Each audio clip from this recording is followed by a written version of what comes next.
Hello everyone, I'm Neena. So what I want to talk about, so we have a transition house in Richmond, Vancouver, where the airport is, that's Richmond. So one of the biggest things that we were facing in Lower Mainland is a housing crisis. There is no places available for families and for anyone. So then when we have women who have children, it's even more difficult. The places that are available are very, very expensive. So I'm going to tell you a little story how we came up with this idea that I'm going to talk about. So I had a family, a mom with 5 children, and mom didn't speak a word of English. To a point, so she was in the transition house for almost 3 months now, and the kids went to school in Richmond, to a special school. So she didn't want to leave the city that she was in. To a point when I was sitting with her, and she's like, you know what, I'm just gonna go back to my partner. This is very hard. Like, I can't. Wherever she would go, we'll go. I remember me going with her to see places, and as soon as they'll find out she has 5 kids and she'll be cooking and this and that, they didn't want to take her. One of her other side business that how she supported her was catering. Right? So she'll make little snacks and food and give it to her community. So I was like, oh my God, no, I don't want her to go back, because I knew what was going to happen when she went back. So, thinking, and luckily I knew this person. He's a developer. He had quite a few properties. And then I was just talking with him, and then he said, well, I have a place that's good for 5-6 months or even up to a year, and then I'm going to demolish it, and then I'm going to build like 2 houses on this big lot. And he's like, well, if you have a family, they can take this place. I'm like, oh, can I go drive, look at this place? And this was a beautiful house in Steveston Village in Richmond.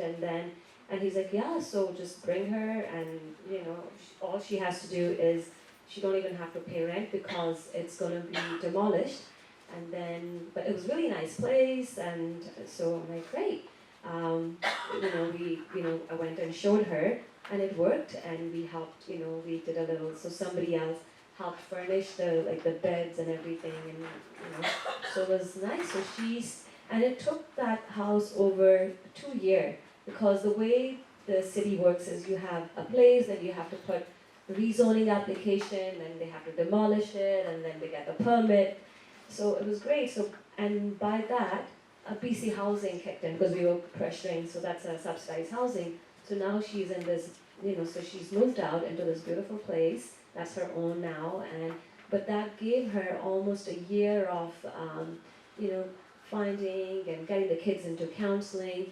And so now she is running her full-time catering business, where she is, even for our board meetings, she is catering, right? So it's really good. So then that gave me an idea, like how many more places.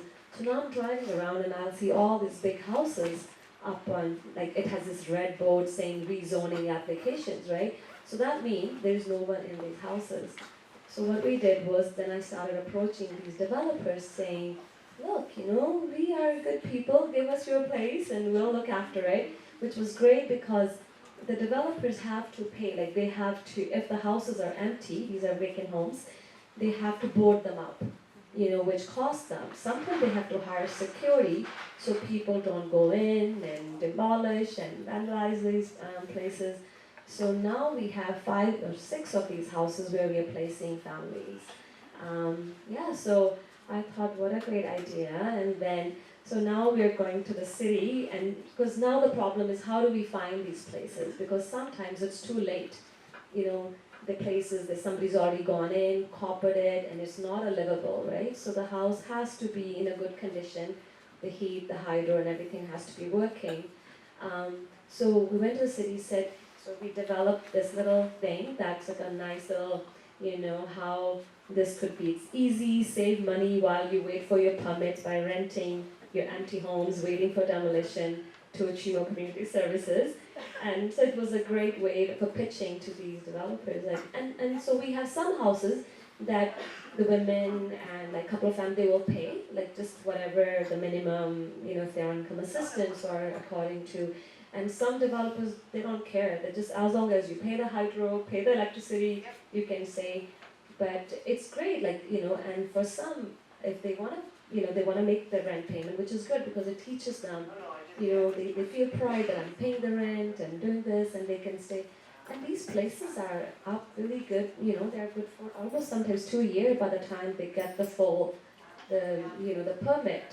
So yeah, so I thought this is a good idea, let's try to do it more. And so we're really asking the city now to help us, so because they are the first people, the city hall, to know when someone brings in an application to demolition, to do those demolitions, right? And I'm like, so that gives us, it's not a permanent solution, but it gives us time for someone who's going to go back, or someone, it gives us time to work with them, right? And then, yeah, so when you guys are driving around, I'm sure in your own, there are places that are, so talk to them, and I can share that information, how you pitch for this, and yeah, so it's like a win-win situation for both clients and the developers, and the neighbors really like it. They don't want this big empty home sitting there, right? And like, they would rather have, food cooking, smelling, and nice, and children riding their bikes, right? You don't want this big empty homes beside in your neighborhood, right? So I think it went well. So let's see. Yeah. Thank you.